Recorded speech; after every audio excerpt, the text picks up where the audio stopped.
Last year, I visited every London terminal. Those are Paddington, Marylebone, Euston, Street Pancras, Liverpool Street, King's Cross, Moorgate, Cannon Street, London Bridge, Charing Cross, Waterloo and Victoria. Note that I'm not including City Thameslink, Vauxhall, Old Street and Blackfriars. Although Blackfriars is a very nice station, I'll go through each one individually, and I'm starting at Paddington. Note that I'm not including platforms A and B at Paddington and Liverpool Street. Paddington is a nice station.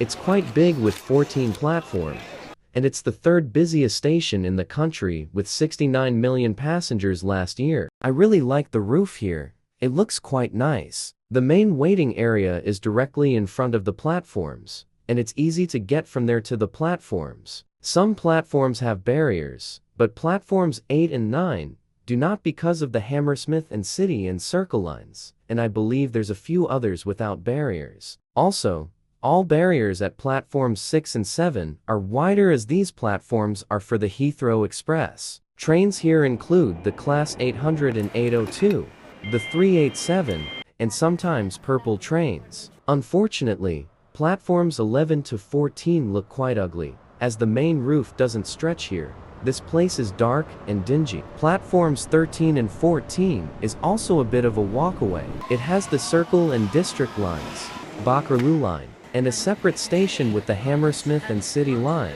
There's also this new thing called Paddington Square, which seems to be a bit underutilized at the moment.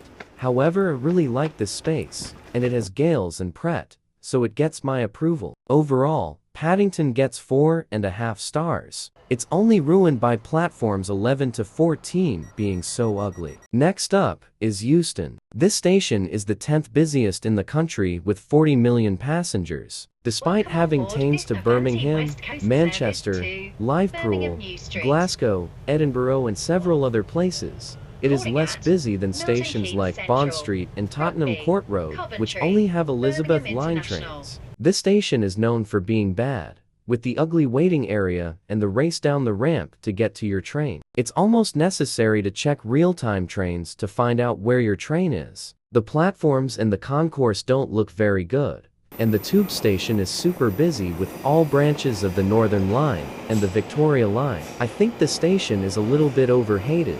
However, it only gets 1.5 stars for me. What brings it up is the fact that the trains found there are very good, such as the Pendolinos and Class 805s, and the Class 350 and 710, and the places you can get to with these trains, which I mentioned earlier. Next is Street Pancras International. This station is a very short walk from London King's Cross, and as such, the tube station is for King's Cross and Street Pancras. This station is directly below Euston, at 11th place, with 38 million passengers. This station is excellent. There's this newer bit with southeastern services, which a lot of people may not like, but I think it looks quite good. And then there's the old bit with the excellent roof. I believe this part is grade 1 listed, and every part of it just looks excellent. Here, you can see the Eurostar trains on their way to Paris, and East Midlands Railway services going to an even better place called Luton. There is also Thameslink, which I attempted to build in Roblox ages ago, and my representation of it looks quite bad, but whatever. The real version isn't bad, but it's not my favorite. This station gets 5 stars however.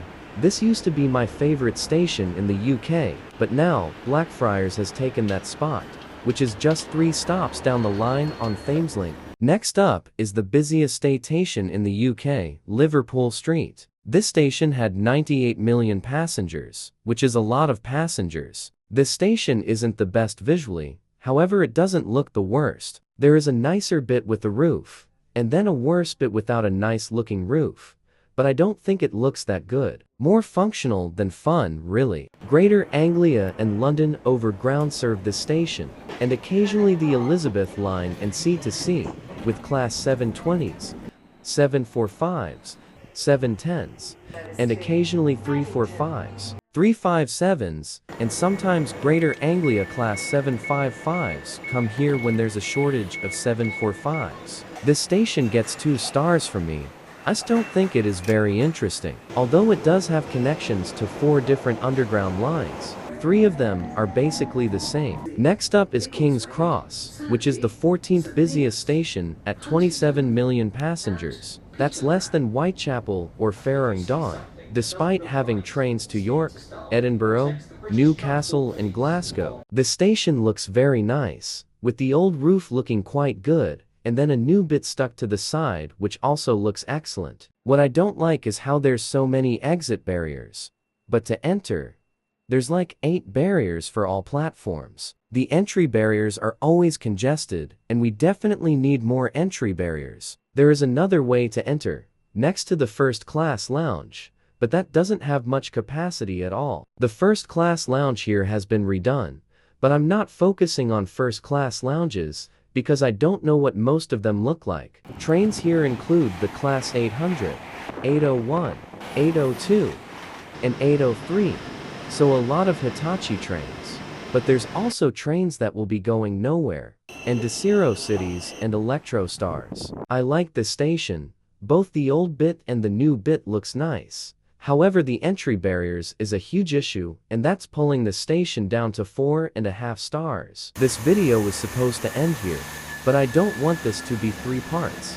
And I also forgot Marylebone, so let's do that now. Marylebone is served by Chiltern only, with the terrible Class 165s, and the much nicer 168s and Chiltern Explorers. I made a video on the Class 168 and the old silver sets which used to come here. The station is not as busy as others, at 40th place with 11 million passengers. It's not that nice here, the station is a bit old and outdated, and I don't like it that much. From here, you can get to Birmingham, yay. I love Birmingham. To be fair, Birmingham is kinda underrated. Anyway, you can also get to Leamington Spa, Aylesbury, High Wycombe, and not much else to be honest. There's not much going for it, and as a result, it's getting only 1.5 stars.